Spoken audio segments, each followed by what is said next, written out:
কেমন হবে ওই রাত, যেই রাতে আপনার পরিবার, আপনার প্রিয়জন, আপনার স্ত্রী, আপনার ছেলে মেয়ে সকলেই থাকবে, কিন্তু ওই রাতটি আপনাকে উদযাপন করতে হবে বা ওই রাতে আপনাকে থাকতে হবে একেবারেই একা। ওই রাতে আপনার পাশে কেউ থাকতে চাইবে না, আপনার পাশে কেউ থাকবেও না। আমি মনে করি আপনারা অনেকেই বুঝে গিয়েছেন যে আজকে আমি কোন বিষয়ের উপরে কথা বলতেছি।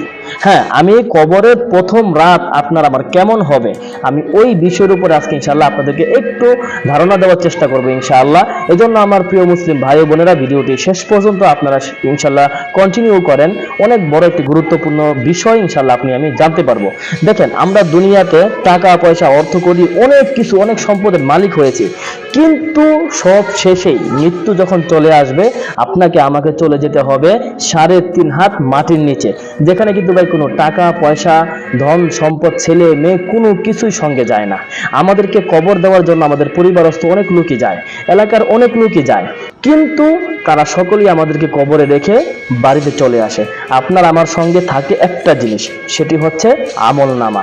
দেখেন, আপনি যদি দুনিয়াতে ভালো আমল করে যেতে পারেন, দুনিয়াতে যদি আপনি ভালো কাজ করে যেতে পারেন, আল্লাহ তাআলার এই দয়ায় আপনি কবরে আপনাকে 3টি প্রশ্ন করা হবে। 3টি প্রশ্নের ভিতরে প্রথমেই থাকবে যে তোমার রব কে, তোমার রব কে। তারপরে প্রশ্ন থাকবে যে তোমার দিন কি, তোমার কোন ধর্মের।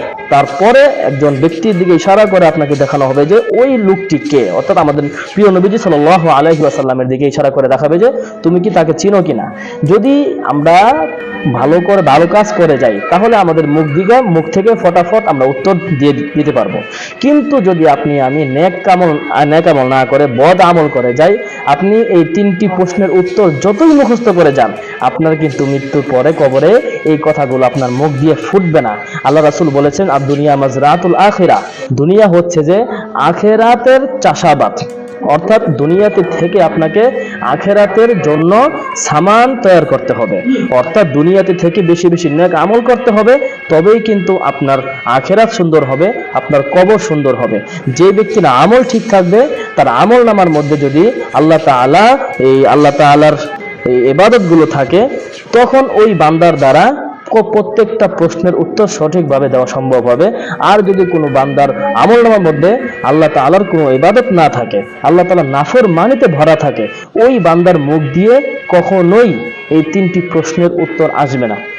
এই জন্য আমার প্রিয় ভাই বন্ধুরা, আসুন আমরা এখন থেকে ইনশাআল্লাহ নিয়ত করি, আমরা যেন প্রত্যেকেই আল্লাহ তাআলার প্রতিটা ইবাদত যেন আমরা নিয়ম অনুযায়ী এবং নিয়ম মাফিক যেন করতে পারি, এবং পরিবারস্থ প্রত্যেকটা মানুষকে যেন করার ও এই আদেশ করতে পারি, সেই তৌফিক যেন আল্লাহ তাআলা আমাদেরকে সকলকেই দান করুন। সকলে বলি আমিন।